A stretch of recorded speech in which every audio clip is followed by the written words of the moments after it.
Hello, and welcome to the Victory Podcast. I'm your host, Monique Watson. On this episode, I sat down with one of my lifelong friends, Owen H.Dunne, and we'll get a bit into his name, him as a person, and really interesting and deep conversation around what it's like being a person of color in the both Black and queer communities, and some of his thoughts on those based on his personal experiences. So stay tuned, and thanks for listening.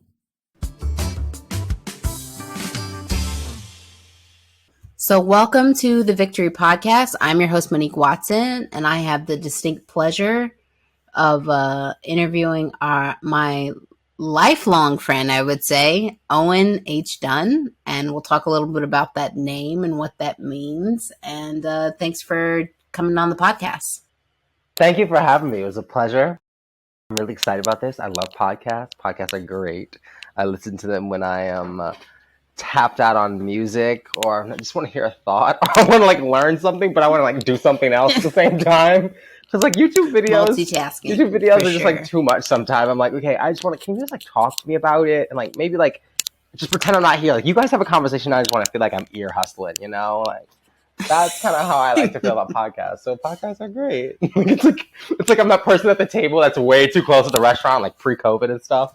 Mm-hmm. And I'm listening to your whole conversation. Exactly. That's a podcast for me. So I love that, obviously. Awesome. Glad to have you on, Owen. So let's just to give the listeners a little outline of where we're going today with Owen. So we'll talk a little bit about Owen, how we know each other, a little background on himself, and then we'll talk about what it's like. Owen works in the film industry, and arts, and sort of that background. We'll talk a bit about how he kind of got into that, some tips for other people, and then what it's like as a male in the queer community, especially an African-American male, and sort of we'll talk a little bit about that as well. And then we'll wrap up. Owen's got a couple projects coming down the pike, so he'll share that with folks so that people can check it out, watch live, all kinds of great stuff. So let's get into it. So, Owen, which is so weird for me to say, and that people don't understand why. Because I was like, this is so official. It's weird. It's so official. Because why don't you give the folks a little rundown of why that's so funny, and a little bit about yourself and how we know each other. So we are actually first cousins. So that is how I know Monique, through birth and genetics. So that's fun. And she's used to referring to me as Justin, which is my legal name, which Owen has a very long, sordid pathway to becoming my name. But yeah, I know my secret identity is exposed. It is, it's out there for the masses. Oh no. To alert the masses and to protect my family, But that is that, I guess, as far as name stuff goes. My name stuff. I mean, there's other names cool names I don't know, Aurora or something, but that's just mine. I don't know. I'm rambling. It's okay. I guess for folks, what made you kind of have more of a stage name, so to say, or pseudonym versus just going with your legal name or some slightly different version of your legal name or whatever? Well, fun fact, there was a guy who has my legal name who won an Oscar for Kramer versus Kramer in 1979, and he was 10. So, weirdly enough, I remember I was in Walmart, and I was 10 years old, and this guy was Justin Henry. There's a guy who won an Oscar for Kramer versus Kramer in 1979. I was like, great, awesome, thanks, dude. And I was in the middle of Walmart, too, and he goes, if you ever become an actor, you're going to have to get a different name. And I was like, thanks, guy. Cool. If I ever become an actor, I'll get a different name. Well, lo and behold, obviously, because life is that random, I wound up becoming an actor. And so there was already someone in SAG and who for had my folks who name. aren't familiar with the film, SAG is what? Screen Actors Guild? Okay. Screen Actors Guild, yeah. So you can only have one person with a name. That's what people are like. Her name's Taraji P. Henson, because they might have been another Taraji Henson, or I don't know, maybe it's just like that. But that's why a lot of people wind up having double names or adding letters and stuff like that. So I was I tried all these combinations. I hated it. So I was reading a book, and I was I've never been really fond of my name anyway. So I just was reading this book, and this character was so perfectly me. I was like, okay, this is me. And the more I picked up 2 years later and read it, and I was like, oh, okay, yeah, this is solid. And my roommates read it. I had an aunt who read it, and they were all like, wow, yeah, that's really you. And so I kind of like made a hyphenate between my name and the character's name, and it kind of really fit. And it kind of allowed me to kind of transcend to this other thing. And it wasn't until after I graduated, because I changed my name when I was in college, and then I came back, and after I graduated, I started going out, and I was meeting all these people who I disappeared from a city for 4 years, and so I went to undergrad in Connecticut, and so I come back, and I'm this new name where people kind of remember me, but people who knew me did, but like it was this new time of reinvention as well, and so I was going out, and I had a friend who was like, yo, stop introducing yourself as Justin if your name's Owen. I look dumb. And I was like, very valid, Matthew. And so I just started introducing myself as Owen, but really it gave me this like comfortability, like really just rip the Band-Aid off and like, oh, this is a real person.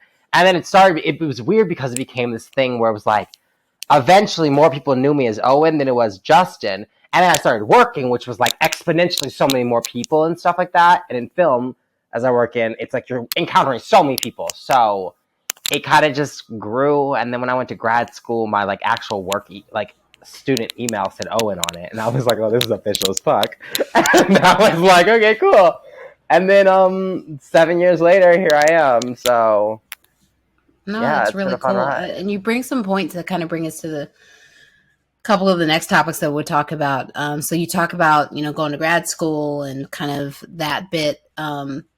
You work, as you mentioned, you're an actor, you work in film. I know you do in music, just a little bit of everything that is the umbrella that is the arts, right? So I know you do some fashion stuff, contributing to different artists stuff, all kinds of things. Stuff. So I guess some of my questions around what kind of got you inspired, like what really inspired you to get into the arts in general, and then what really took you down the path of really pursuing a deeper education in the arts. A lot of people, go to an LA or something like that and I'm just going to make it. I'm just going to go off of straight talent and just, I'm great and I'm that good. I could be the next, whatever. Denzel, I could be the next, I don't know. I'm just trying to think of names of people.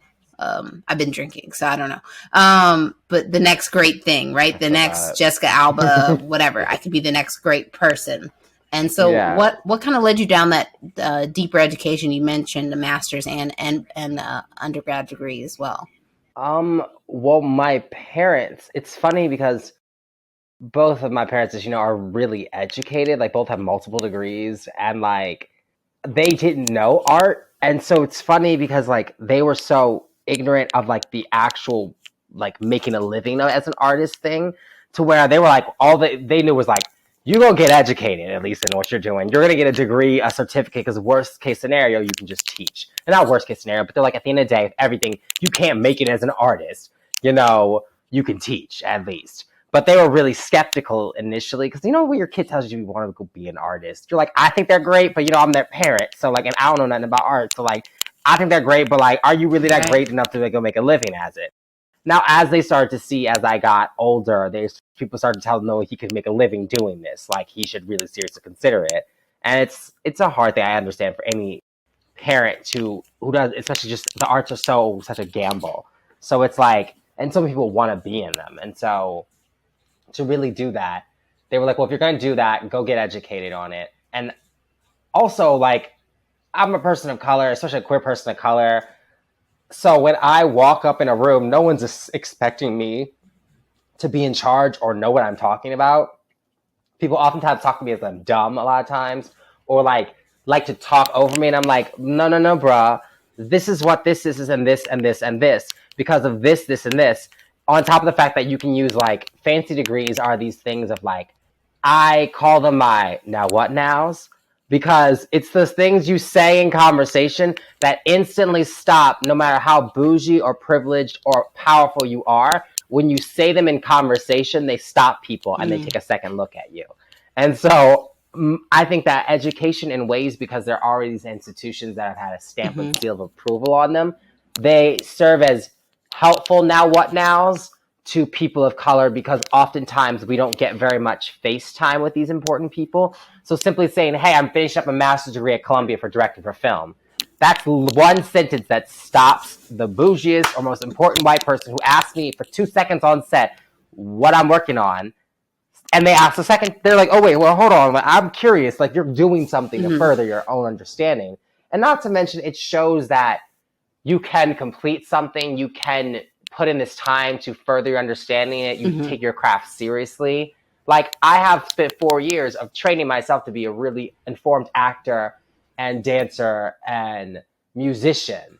So, like, it doesn't just, it's a honed skill. It's not just magic. It's something, I press that button, it happens the same way every time, every night, 8 shows a week. It happens. It's the same. And so I think that school and education gives you that because it gives you processes and methods of getting to that mystified place every night.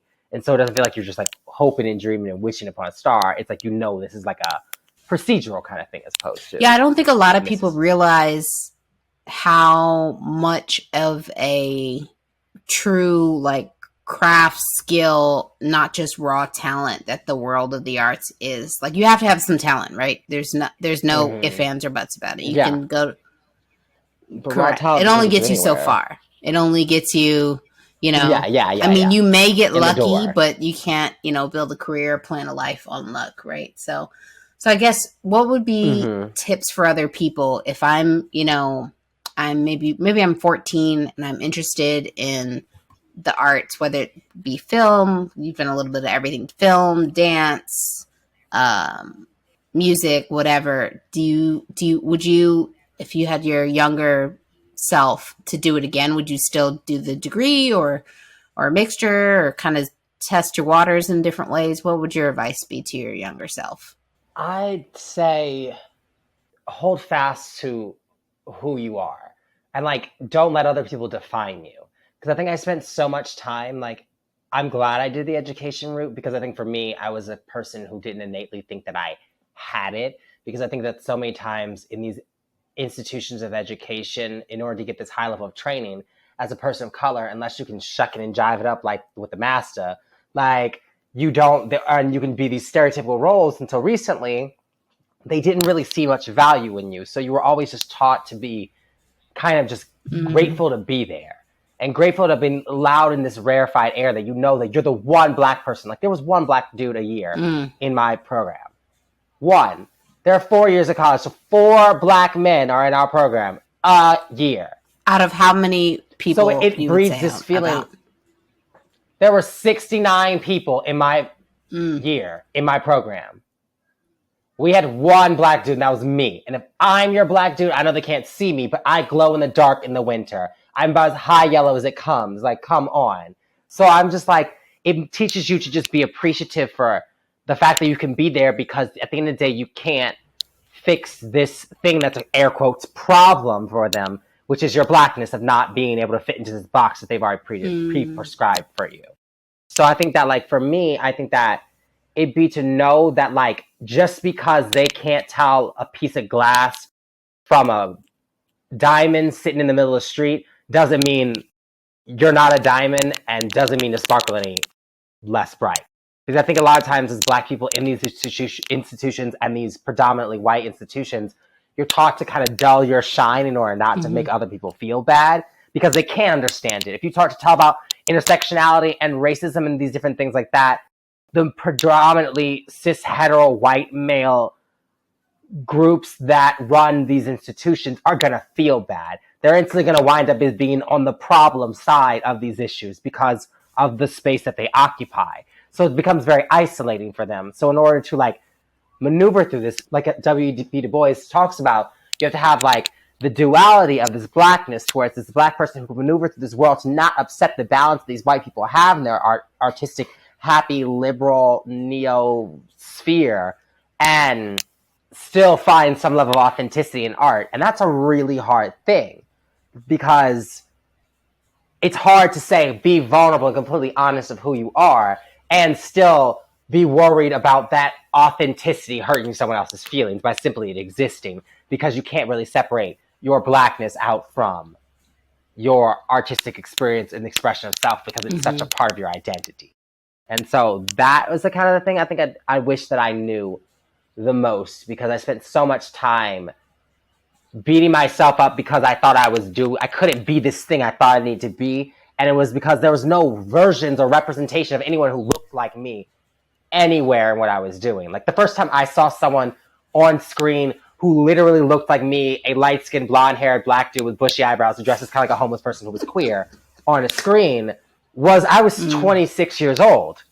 I'm watching a show on Showtime that I got, which is it's actually the straight dude playing this queer artist, which is really interesting about the whole show, which like mostly people were all straight people. Which don't get me started about representation in that matter, because it's not a problem with like, I have no problem with straight people playing queer characters. It's the fact that like queer artists have been spent so much time conforming and trying to be into this bubble in order to work. So when you have someone who's a flaming queer person, you give them some straight dude so he can stretch as an actor, not this queer person who's actually flaming who can't get a job. Like that is the accountability in the world. That's my problem with that. But that's a whole other tangent. But anyway, like, so yeah, I think that's kind of what it all comes down to, because like it's about like seeing yourself, and you can't know that what you're doing is right unless someone tells you it's not wrong to be anything other than what you've seen before. I think that's not oftentimes given to people in these institutions. So that's like the converse of like, yeah, you get all this education. Like I could get dropped on a Broadway stage tomorrow and be fine in a show. Like pick up the number, you get your 5 days of equity rehearsal and go into it, it's fine. Like I'm a machine at doing that. And I have the skills and tool set to do that. On the flip side, I pay with some little pieces of my soul in a way, or pieces of my humanity and my identity. And so that's kind of what you get when you go into these like machines, because they are machines, and you get conditioned, but it's not always great. Right. You leave a lot of scars. Good information. Good tips. So you've alluded to it. We've talked about it. We're going to probably spend the remainder of our time. I feel like a lot. There's a lot to unpack here in this next topic of the idea of, and we talked a little bit about it, especially in the film industry, in the arts, in the greater community, in the world in general, the idea and the dichotomy and the challenges that exist between being, and I'm going to be honest and be really open with our visitors. I don't really know much in any real depth of the queer community, of the Black and queer community. It's not that I'm like, I'm hiding, I'm running for, it's not my community. I don't, especially, I'm also don't go anywhere. I don't go anywhere. So it's COVID. COVID. So there's a large queer community out here in the Bay Area where I live, but I also don't go anywhere because I'm boring and I stay at home and watch Netflix. Yeah. So, and it's COVID. So, I'm just curious to really understand, and feel free to be as open or not open, or kind of I know Justin, Owen, an open book. I knew it was going to happen one of these times. I know you're an open book in general, and probably more open than most folks would be. Some would care. I think it's just interesting to get your viewpoint, and in a maybe semi-succinct way, about what it's like being a male in the queer community, especially being Black and queer, both in a couple communities. In the queer community, being Black and queer, and in the Black community, being Black and queer, which are two kind of different sides. I mean, you fit into both of those worlds, and I think there's different challenges that may exist on either side of that coin, right? So in the Black community, there's a long history of homophobia that is really not, it's starting to move a little bit in some circles, but just my perception, but not in a lot. It's got a long way to go. Got a long way to go compared to, I would say, the Caucasian or predominantly white, or the mass general community is in a different place. And then even within the queer community, so then we splice that out into the queer community, and what's it like with the kind of more the factors, okay, you're all, some spectrum on the queer LGBTQIA plus spectrum. There's all the letters. But then where that sits and how your Blackness plays a role. So I'd be curious to get your thoughts on some of that. Because I think I think it's an interesting place to be, and I hear bits and pieces from the little bit of stuff I deal with on my level, but I just would get your thoughts on how challenging it is, what it's like, and maybe those two big buckets in the Black community and in the queer community, and kind of how they differ, the same, or where those kind of differences lie. Okay. It's funny you said that I belong or I'm homes in both, because I feel like it's interesting because I feel very outsidered by both, because I think that racism is very rampant in the queer community, and I think that homophobia is very rampant in the Black community. So it's weird being a Black person of color, because it kind of puts you at odds at all times, because like the queer community doesn't want you and the Black community doesn't want you. So it's kind of, you're like, whoa, fuck it to all of y'all. It's kind of how you wind up being. And so it kind of has made this kind of attitude that I have as far as a lot of my art and stuff, to where I don't care who it's offending. I don't care who it's making problems for, because at the end of the day, I'm just doing me. And they're going to be offended. Somebody is going to be regardless. Now, I still like am a good person and not going to go out and harm people. But at the end of the day, I can't apologize for being my authentic version of myself. And so for like the queer community, there's such a pervasive problem with racism. A lot of it goes back to, I think, a lot of like, well, the obvious racist things that the world has, but also even everything down to like this dating apps are really racist. They'll put things like no Blacks, no Asians, no Hispanics. But then sometimes they'll even go so far as they'll just say no, and they'll put food items right there. So it'll be like rice, tacos, and like watermelon. Or like, it's that bad. That's how racist like emojis like or whatever? Emojis, and that's representing what their it's just like, oh, it's just a sexual preference. But that's not true. We know, and the studies have shown that's not true. That's not how that works. Like top versus bottom, which I know that's a thing. But yeah, I don't know what, I mean, I know what it means, but I'm like, I have no, I get that would make sense, yeah, right? Like exactly. That's a physical thing, like, but like, that's a sexual preference. You know, if you turn off the lights, you don't know the difference. So it's like, at the end of the day, like, these people are just lying. So what you're not attracted to is the idea of Blackness or the idea of this thing. Because at the end of the day, like, if you can find a Black person that looks like everything from Meghan Markle to Lupita Nyong'o. That's a big, wide variety. You got almost looking white and literally so gorgeously dark skin. Like, come on. Like, so the idea to say I don't find Black people attractive is just saying you don't find the idea of Blackness, the station that Black people represent in this world, an attractive characteristic to be and invite into your world. And that is something that I don't find personally as a flattering or as a compliment to me when some cis white dude in a gay bar comes to me and goes, hey, I'm not usually into Black guys, but I think you're really attractive. Because what you're saying to me is you don't find Blackness attractive, but I happen to be an exception in your eye because you find me attractive. And so you have to relegate me as something to different than Black or other than Black. Yeah, because my identity can't conform to the idea of what your sexuality you've told yourself likes. So therefore, you have to then take it upon yourself once again as a white person to re-identify me and to change my identity for me because it does not conform with your idea of who I am. And so therefore, that does not read as a compliment to me. That reads as you think that you can own my body and my own sense of identity.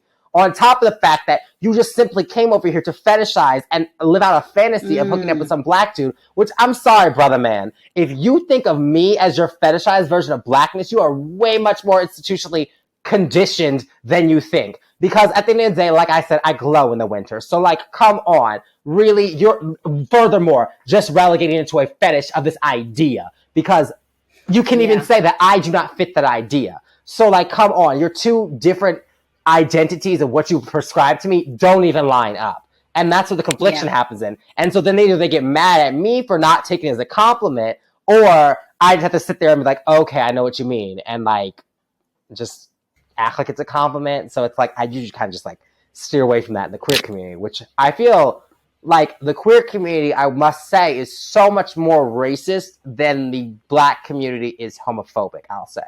Really? I would say that. I would firmly stand behind that. Like if you put them on like a scale, like, right, you look. I have been five times more like adverse reactions had towards me in gay situations because they think of themselves as so like they feel so unabashed when they say these kind of racist things because it's justified by their sexual preference. Right. So they don't mind being like, sorry, I'm just not into black Yeah. guys. Like, you're attractive and all. Like, you're really gorgeous. Don't get me wrong. You look great in your style, but I'm just not really into black guys.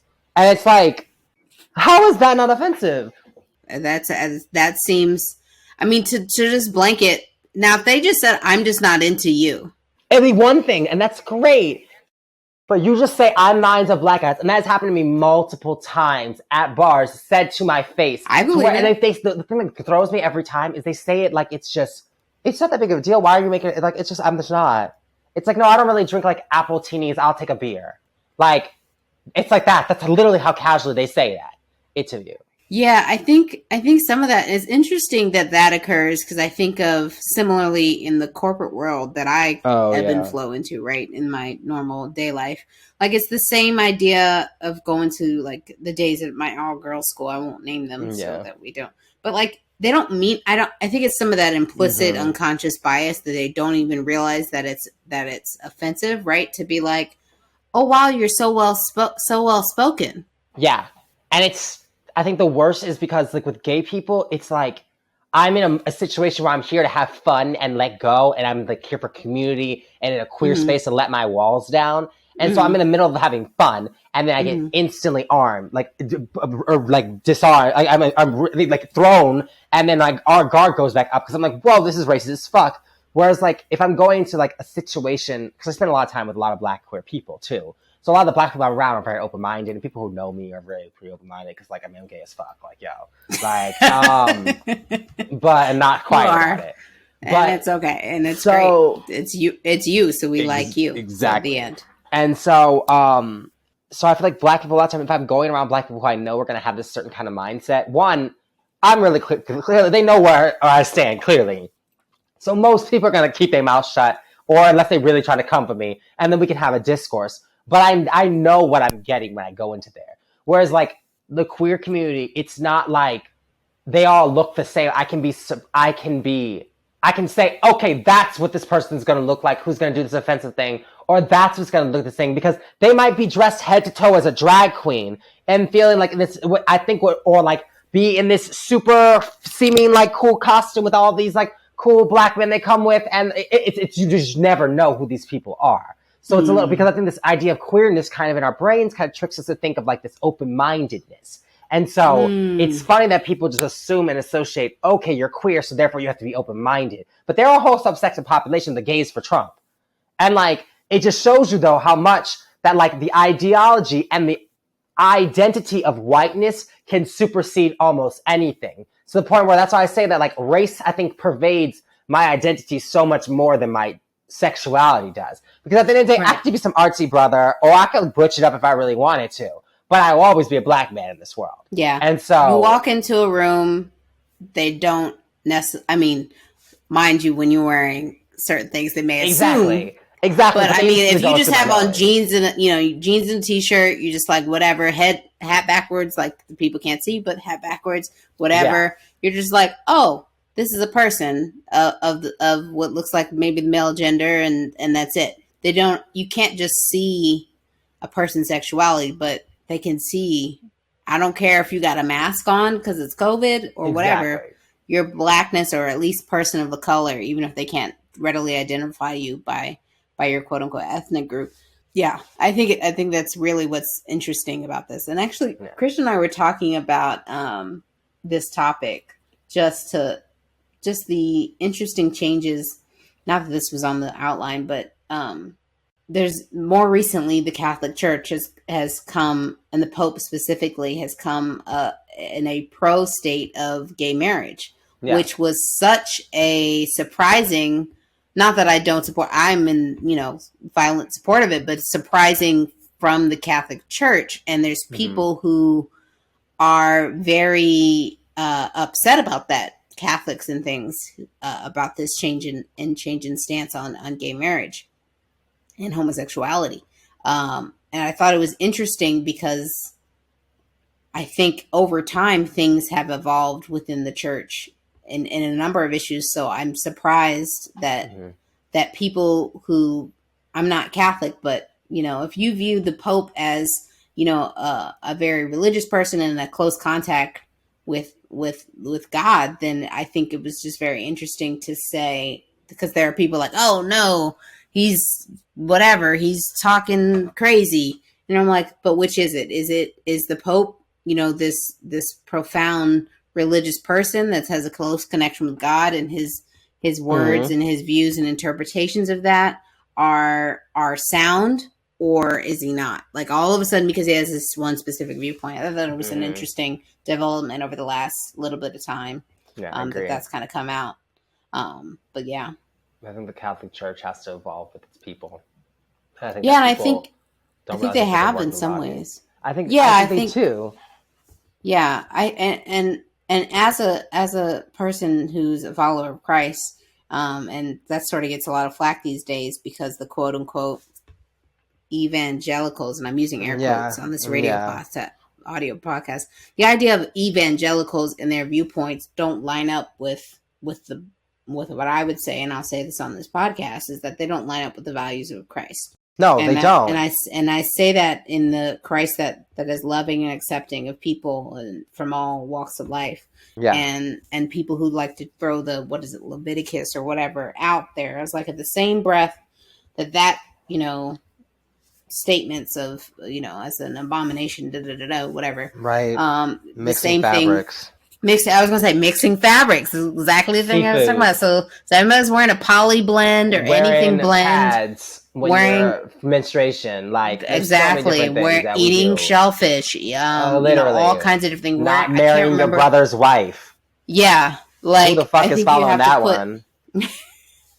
I think you have to put those kind of verses, and you can't pick and choose, and have to put it in context. But that's a whole nother podcast for another day. But yeah, so right. I think it's very interesting you talk about those two different communities, because people who are listening to this may or may not know there's a long sordid history of homophobia in the Black community. Yeah, and I feel like it's easier to excuse for me, because like a lot of problems and that come up in the Black community, just because so much of it comes from this deep racist place that was imposed upon them. Because like the history of like Black people and homophobia comes largely from, like, I mean, mind you, in a Western sense, when it's justified a lot of times as a religion or this Christian backing, comes from literally the doctrine that was given to Black people in order to break them and distance them from their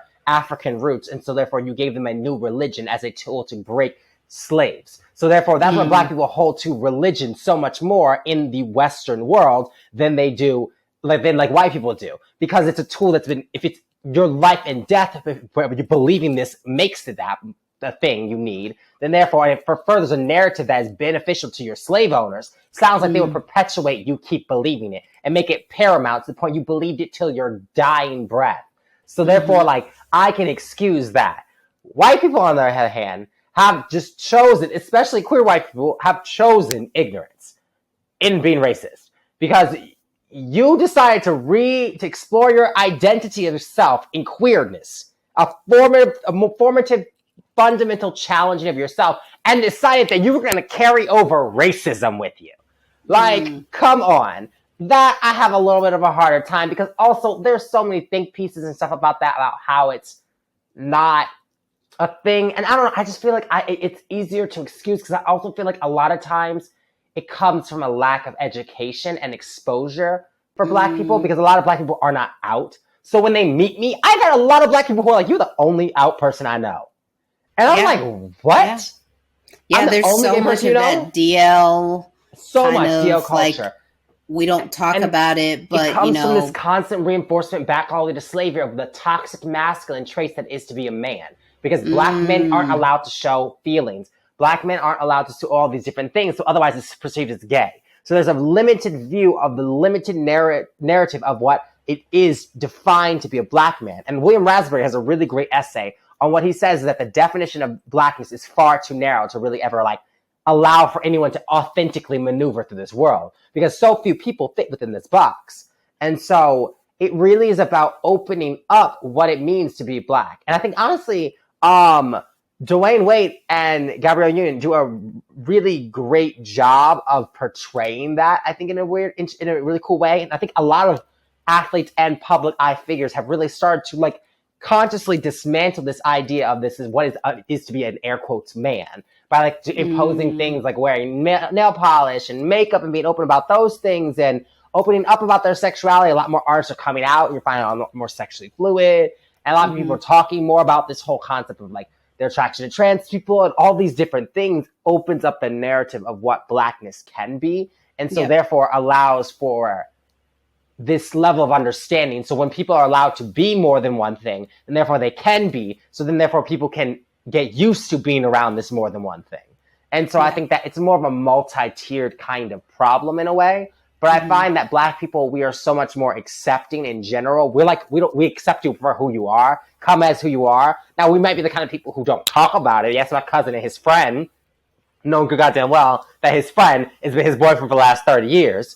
But, like, that's how we get down. But at the end of the day, like, it's still, I feel like Black people as a whole are so much more of an accepting group of people than I feel like white gays are. Because I feel like white gays are also usually wealthy, affluent, racist, so all the same problems that white people have.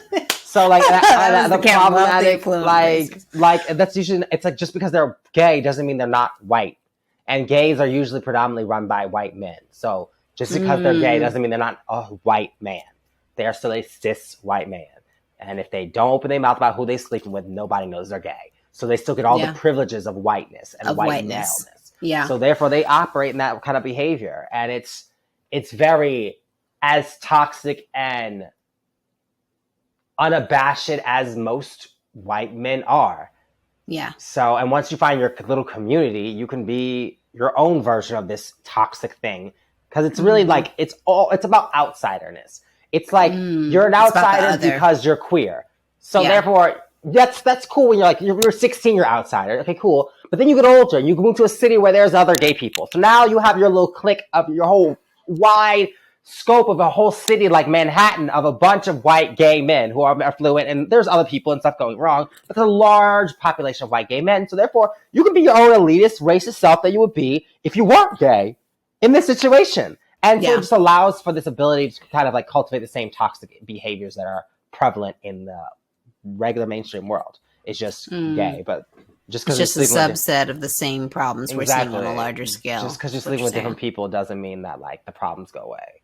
They just change. Very interesting. Good insights. Very interesting. I made a note about the William Raspberry. I'm going to try and find that. You said raspberry, like the fruit, right? Yeah. Yeah. Okay. Yeah, I can send you the essay. I think I have it. It's about the widening of the definition of blackness. Yeah, I think that's so critical, right? So, I mean, I think it's important for people to, there was a Key and Peele sketch when it was like the Black Republicans. And one of the things that I keep saying and reusing it, and I'll try and find the video. It's all in the scope of jest of we are not a monolith, right? But that's holds so true in the Black community is that, and whether it be on various political spectrums or different, sexual spectrums and all this kind of stuff, there's not one way to be Black. There are things that are like more common in Black culture, right? But there is not one way to be Black. And I think that's true for us to know for ourselves, right? And as we discuss and hopefully don't judge, but as we review other people. And then I think it's important for people who aren't Black or people of color to understand that as well, that there is not just one vein of Blackness, right? Yeah. And I think that's a challenge that a lot of people, especially outside of our community and people who maybe don't always interact with people of color, right? That, if you live in the middle of, I don't know, Iowa, I'm just throwing out a state, I don't know, live in the middle of Iowa and you don't have a lot of real Black friends, so to say, like people you actually interact with to get to know, where your viewpoints are on people of color are shaded almost completely by media and the arts and understanding that, then I think it's a challenge to really understand that. So that's why, to your point earlier, is that representation is so important in the arts and film and things. So it's important to see people of a variety of spectrums, different, ethnicities, different sexual orientations, different neural backgrounds, neural spectrum, right? And all kinds of different things. It also comes down to, well, I think it's a twofold thing. And I think it comes down to not just seeing those people, but having those people in the driving seat too. Because I think that so the commonalities, yes, there are commonalities to Blackness, and any subset, any group have those things. And certain tenets are just intrinsic of being that thing. But a lot of those tenets that come with the commonalities of Blackness are because racism is such a hard, fast thing that is so pervasive and stuff. So there's only so many responses you can have to certain things. So it builds this kind of culture of this commonality by oppression. So like Black culture in America is a response to oppression. We've never been in America without oppression. So every ounce of our culture is a response to this oppression that hasn't gone anywhere. So to make this commonality through us all. So those are the things that we can both agree upon. Like the reason we can laugh about the fact that some white woman might clutch her purse if I come through with a group of Black people, because it's a commonality in a response that we have all understood as a survival mechanism, as a response to the oppression that we've constantly faced over a course of hundreds of years. So like, I think a lot of times when people can't understand that is not our identity, that is a survival-based response. And so therefore that becomes associated with our identity, but it's not us. And also, those little nuances are the things that make our representation matter when we're in the driving seat, because we know about those little commonalities, because we've experienced them. So we don't have to be told about them. We know them firsthand. So therefore there's an innate level of authenticity that comes from the storytelling. Because also, in order to be, I can watch movies and say, oh, a white person made this, or a woman made this, or different things like that, because it's the level of familiarity with the content and the subject matter. Because the little nuances, like even if you think about race, the little nuances around details of race, it's not until recently where those conversations happening cross racial lines. So in order for a white person to understand those little nuances well enough to portray them in a film and then add something new to the dialogue is highly not likely. But me, as a person of color who's had firsthand experiences of these things that aren't heavily like conversed about and transferred across racial lines, it becomes so much easier for me to make an authentic version of representation for that. And so it's like, yeah, at the end of the day, like, and it sucks that Black people know enough about white people because we've had to study them and all of their culture has been taught as mainstream. And it sucks that like our history is a 1 month little gloss over thing in history class. And like, so I'm sorry to white people that the school system did you a disservice in order to being able to tell my story authentically. But that is the fact of how the world lives in this kind of current day and age. And so until you can have people, enough of a conversation has been happened between the masses to where we have this common universal understanding of these people, it only is going to give you the authenticity you need in telling stories to let the people who the stories are about to be telling them. And I don't understand why that's such a hard concept for people to understand, but like it is so hard to get some cis hetero white man who wants to tell a story about the Orient, as he puts it, can't even pick a country, just says the Orient, to understand why that is wrong. Yeah, versus engaging with, Asian American filmmakers and actors. Or having a person who's like, hey, I'm from Ichiwan, South Korea, and I want to write a thing about the South Korean Ichiwan club scene. That's correct. Specific. It's very specific and can be authentic because they've experienced it or close enough to it to experience to really interpret it properly. They have the privilege of specificity. And so it's like, but it's so hard to tell people that because also like, one, the access of education and the tools to make things on the highest level is not a thing oftentimes afforded to people of color. So the ability, you're like, yeah, you could tell this story, but you don't know how to tell it with all of these big fancy tools that you only learn if you go to an educational institution or you have access to use them or knowledge to know that they even are out there. And so, sorry, but we're going to give it to this white person to tell this story because they just know how to do it better. But you can be their assistant, or maybe we can have you come in as a writing consultant. So you're getting like a 30th of the check that this person who's creating this whole thing is getting. Right. When it's based on your personal your perspective and life story. Exactly. Yeah. So, and that's the thing. It's like, it's not enough to have people in the room. We have to be driving the ship. And like, it's only when that's happening do you get actual authentic commentary. Yep. And there's just no other way around it. These are facts. We can just right into some ship driving that you're doing coming up. So tell us a bit about this B-Day project. I don't know how you're calling it exactly, but this fantastic artistic because your parents are awesome opportunity. Yeah. So it came about because I was making my EPK, which is an electronic press kit. Okay, good. Yeah. Which artists, when you're a music artist, you send out like, so basically when you're a music artist, the way you get booked for things is you have like an electronic press kit, which used to be like a PDF document that have like quotes about you and links they could see your stuff and photos of you and any information they need to know. So it's like, if you were going to like put a write-up about me in an article, you would just send you this, or if you're going to book me for a festival, this goes out to you when you reach out. Kind of like your electronic resume sort of thing. Kind of in a way. It's like everything you need to know about the artist to book them. Okay. So also if you needed photos, let's say you needed a photo to like pull from to put in your promo thing. Oh, okay, this, and this. And they'd be like, oh, we have these photos you can pull from. It's all the things you really need. And I can change what your access is. And so it's on my website, and then there's a password to it.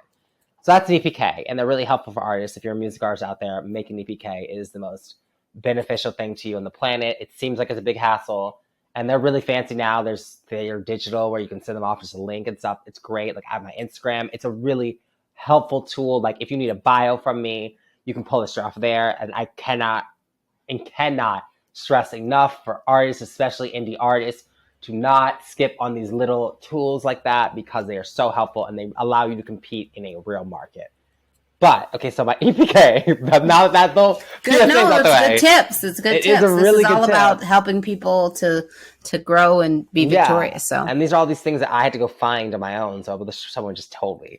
So I was needed more live footage, and I needed just more content I kind of wanted. And so some of the stuff is it out yet? And I was doing I had done a show in my backyard randomly. I just brought my speakers out, my laptop, my people who live in my building. We're all socially distanced, spread out, but we all live in the same building. So I was like, it's not that big a deal, but just keep it space. We had a good time, chilled, and whatever, was chill, drank, whatever. And I just did the show just to see where the album was at. And it was just like a random impromptu day. I got a bunch of flowers from this like giveaway. Since I work in film, there's a lot of after we finish shows, they have all this shit that they'll be selling, like all these. I had like 12 bins of fake flowers I got from them, and some fabric. And so I made this whole set in my backyard and did the whole thing. And so I was like, well, I want to do this. And I'd been wanting to do a show in the back of my parents' backyard before COVID. And they have this whole back wall of windows.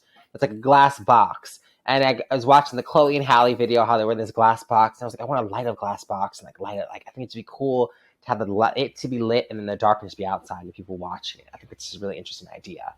And so it kind of evolved to that. And I was telling my mother about it. And she was like, well, this is some good footage. But I was like, I'd rather just get really good quality live performance footage. I could submit it. I'm also submitting to a couple of other things, fingers crossed if I get them, that are stuff. So they needed you to be doing that. And I was planning on doing an NPR Tiny Desk submission as well. So like I was like, cool, just kill some birds with one stone. Well, fingers crossed, we'll see. Fingers crossed. We're hoping for you. Right. And you get big time famous, and then don't forget you know me. I'm just saying. Yeah, definitely, always. And plug the podcast. Right. I'm like, yo, the Victory Podcast, yo. But so long story short, I was like, okay, let's just do it. So, and it was weird because I did the show, and then it was like, I just had like my people in my building, and my friends came over who I've been quarantining with and seeing during quarantine, and we're all getting tested regularly too. And then everyone was like, oh, I saw you at a show. I'd love to come to the next one if you can invite me and stuff. And so I'm like, oh, okay, I guess I'm doing this, I guess. And so my mom was like, yeah, we can invite some people and like do it and like make it a thing. And I was like, well, what day would work? I was trying to think of. And it was just like my birthday date kind of worked out well. And I was like, it's easier to ask people, like, hey, I'm having a birthday thing. Come and we chill. Yeah. And that's a show. It doesn't feel awkward. It's just like, oh, yeah.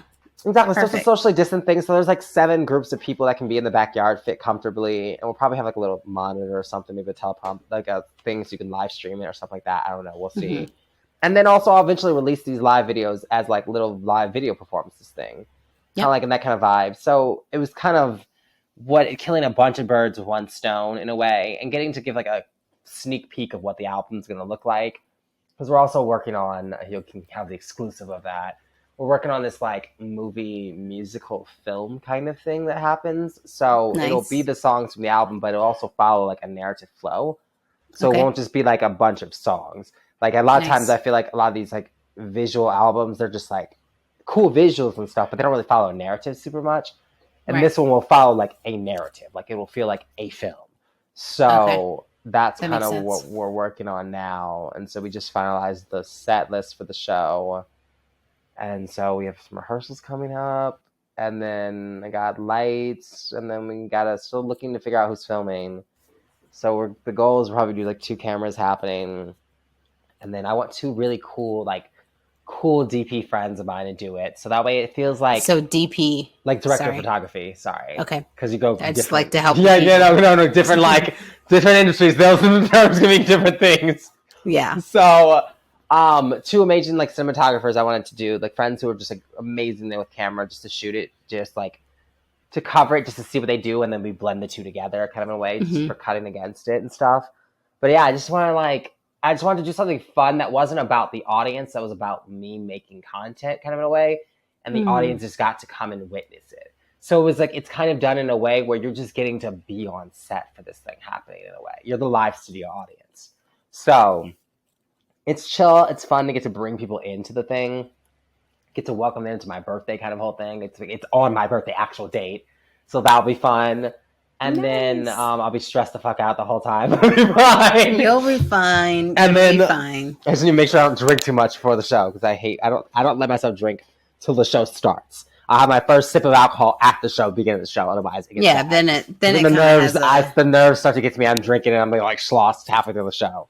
So yeah, you don't want to be drunk. I've learned that but lesson. just a nice little buzz, exactly. Buzz that builds, and by the end exactly. you're finishing out. Exactly. Yeah. And then I'll party after the show's over. And so everyone will be temperature checked and everything, and it'll be fun, and it'll be a good time, and it'll hopefully be beautiful. That's the goal. I just want it to be beautiful. I'm sure it'll be beautiful. Your And parents' backyard. People have no idea, like, who are listening to this, but it's a beautiful share. So just to give some context and send your mind down the visual imagery. So just Owen's parents. It's so hard for me. It's so hard to talk about parents, too. Yeah. Owen's parents bought the house so their house is on the corner. They bought the house next door, so the backyards meld together, and there's kind of a floating fence that they can close off and separate or open. So you end up having this nice, beautiful patio. Like, imagine a large patio. So their house is, the whole backside of their house is all windows. And then there's a big patio off of that connects to another patio and trees and sort of set up. And we've had family events there. Your dad's 50th birthday? 55? 40th, 50th, whatever. Like parties and done. It becomes like a smaller music venue. It's basically what it turns into. Which we've had it'll be a much weddings. Smaller one now because of COVID, Yeah, it's basically a small event space, outdoor event space. Yeah, so it's really this chill. will be great. And then the lights with the windows, I tested them out today, so it looks really cool. Like, it looks like a glowing box of light. So it's so cool. And there'll be people inside. I could come, but I'll be busy. Oh yeah, it'll be fine. I'll see your videos.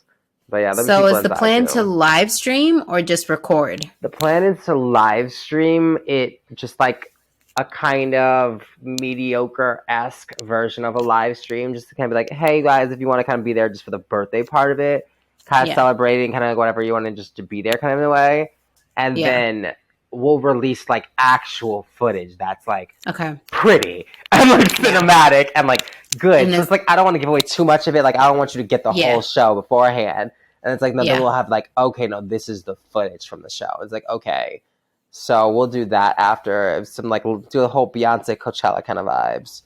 But so it should be fun. It should be like a cool time and event. And I think we're just trying to do some cool things with like visuals, like projections and lights and stuff. Like, it's a whole like It's a vibe. multimedia event vibe thing. So it's pushing all of my brain to things I love to do, like event production spaces and multimedia and film and sound and lighting and fashion and dance and music. All It's the things. Ooh, all in dance too. one. Like, yeah, I know. It's people aren't even they don't even know I can dance yet, which is crazy. That like most of my friends have no clue I can dance.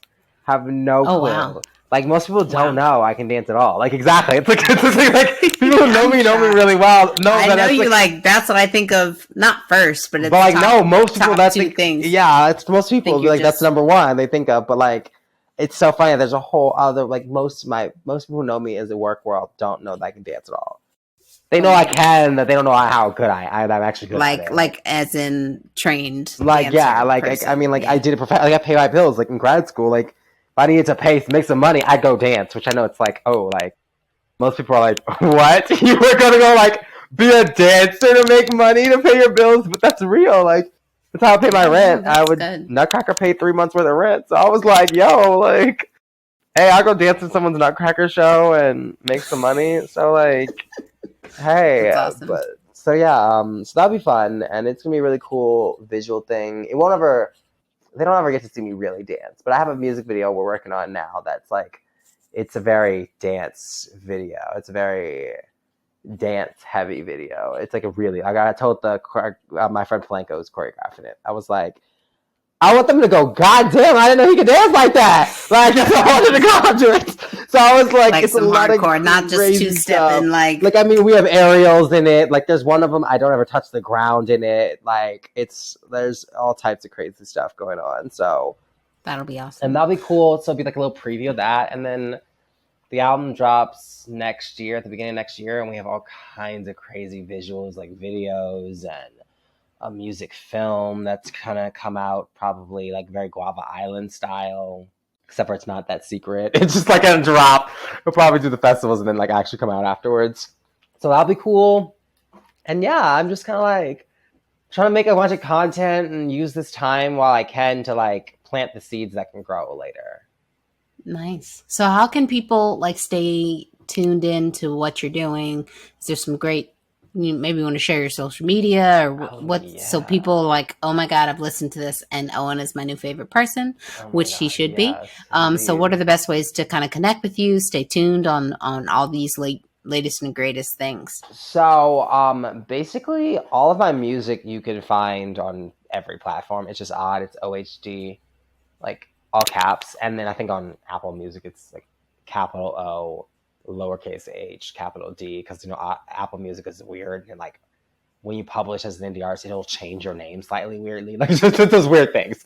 But on everything else, it's just all caps OHD, like odd is how it's pronounced, and it that's on Spotify, Apple Music, Deezer, and Amazon, TikTok. You can find stuff on, and then my Instagram is Owen H period Dunne Dunne. So that's OWENH period DUNNE.